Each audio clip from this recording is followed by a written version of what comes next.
It was supposed to be just another polished evening inside one of those grand royal settings where every detail is rehearsed, every word measured, and nothing truly unexpected ever happens. Guests moved through the hall with quiet confidence, conversations blending into the soft hum of formality, the kind that defines occasions tied so closely to the British monarchy. Among those present was David Beckham, a figure whose presence in such circles has long felt natural rather than remarkable. Over the years, his connection with the royal family has been shaped through shared charitable work, private engagements, and a reputation for knowing exactly how to carry himself in moments that matter. That evening was no different, at least not at first. He appeared relaxed, composed, speaking with the ease of someone entirely comfortable in that environment. When he spoke about King Charles III, there was clear respect in his tone, the sort that comes from years of familiarity rather than formality alone. Nothing about his manner suggested that what followed would shift the entire tone of the evening. Then, almost without warning, he said something that didn't quite fit the calm rhythm of the room. There was no dramatic pause, no change in expression, just a quiet, almost casual remark that referred to the conclusion of an internal investigation and the decision that had come from it. In that single moment, he stated that Meghan Markle had been stripped of her title. The way it was said made it all the more striking. It wasn't presented as an announcement or even as breaking news, but rather as if it were already known, already settled, something that required no explanation. And yet, for those who understood the weight behind such a statement, it was impossible to ignore what it implied. What made the moment even more unsettling was not just the content of what had been said, but who had said it.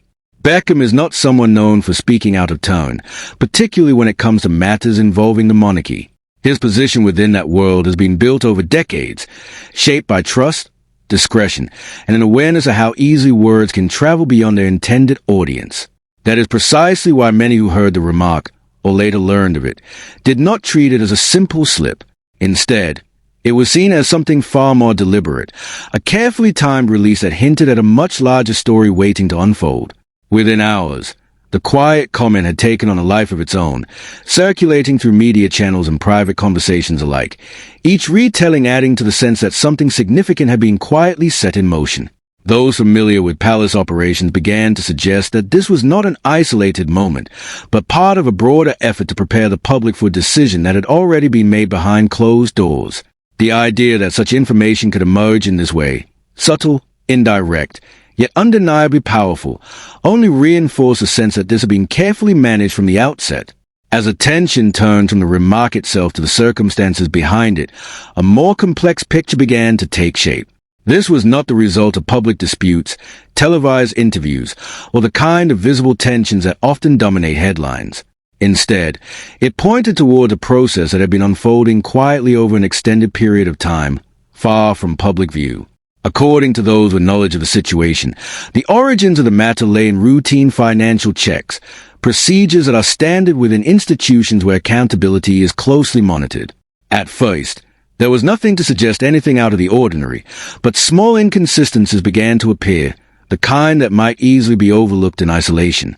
It was only when those details were examined more closely that concern began to grow. Patterns started to emerge, connections that did not align with expectations, and financial movements that raised more questions than they answered. What had initially seemed minor gradually developed into something far more serious, prompting a deeper investigation that would eventually involve specialists capable of tracing complex international transactions. For members of the royal family, financial transparency is not simply a matter of personal responsibility. It is tied directly to the public role they occupy. Every action, every decision, is viewed through the lens of trust, and that trust depends heavily on the belief that nothing is being concealed. When indications arise that challenge that belief, the implications extend far beyond the individuals involved. This is what made the situation so difficult to contain. As investigators reportedly followed the trail, they encountered structures that pointed beyond domestic financial systems, leading into jurisdictions known for strict confidentiality. Such arrangements are not inherently unusual in certain areas of global finance, but within the context of royal expectations, they stand in stark contrast to the principles of openness that are meant to guide conduct. The concern was not only about the existence of these arrangements, but about the absence of clear explanations for them. Questions began to form around the origin of funds, the purpose of specific transactions, and the overall structure through which they were being managed. Each answer seemed to lead to further uncertainty, deepening the sense that what lay beneath the surface was far more complicated than anyone had initially assumed. At the center of all this was King Charles III, who found himself facing a decision that carried both personal and institutional weight. By all accounts, it was not a position he had ever wished to be in. Having spent a lifetime preparing for his role, he understood better than most the delicate balance required to maintain stability within the monarchy. Any action taken would inevitably be scrutinized, not only for its immediate impact, but for what it signaled about the future of the institution. On a personal level, there was a challenge of navigating family relationships, of recognizing the human element behind what had become a deeply complicated situation. On an institutional level, however, there was the undeniable need to protect the credibility of the crown. As the dust began to settle after that unexpected revelation, the focus naturally shifted from the moment itself to the deeper layers of what had been quietly unfolding behind the scenes. What initially appeared to be a single, striking disclosure soon revealed itself as part of a much broader and more complicated situation, one that extended far beyond a personal matter and into areas that carry serious institutional weight. Those familiar with the inner workings of such investigations suggested that this was never about one isolated issue, but rather a pattern that had gradually come into view over time. Financial records, transaction histories, and structural arrangements were reportedly examined in detail, with particular attention given to how funds were being managed and where they were being directed. It was this process that began to raise difficult questions. Not necessarily because the existence of complex financial arrangements is unusual in itself, but because of the context in which they appeared. For individuals connected to the monarchy, financial transparency is not simply encouraged, it is expected, forming a key part of the public trust that underpins their role. When that expectation is challenged, even indirectly, the implications can extend well beyond the technicalities of finance and into the realm of credibility itself.